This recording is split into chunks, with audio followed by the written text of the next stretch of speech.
Hello guys, lots of love for you. మీకు ఈ పూల పేర్లు తెలుసా? ఈ పువ్వు పేరు ఏంటో తెలిస్తే కామెంట్ చేయండి. ఎక్కువగా ఇది ఎవరికి తెలుస్తుందంటే దీని పేరు పూజ చేసే వాళ్ళకి. మా అబ్బాయి అరుస్తున్నాడు, వాడికి కావాలంటే ఈ పూల పేరు ఎవరికి ఎక్కువగా తెలుస్తుంది అంటే ఎక్కువగా పూజ చేస్తారు చూడండి, ఆ పూజ చేసే వాళ్ళకైతే బాగా తెలుస్తుంది ఈ పువ్వు పేరేంటో. ఇప్పుడు ఈ పూలు నేను ఎందుకు కోసుకొచ్చినా అని అనుకుంటున్నారా? మీకు ఒకటి చేసి చూపిస్తా, చూడండి. సో ఈ పూలన్నీ జడ అల్లినట్టు అల్లాలన్నమాట. నేను ఎలా అల్లాలో నెక్స్ట్ వీడియోలో పోస్ట్ చేస్తాను, చూడండి.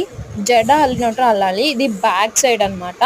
ఫ్రంట్ సైడ్ వచ్చేసరికి గుత్తగా సూపర్ అనిపిస్తుంది.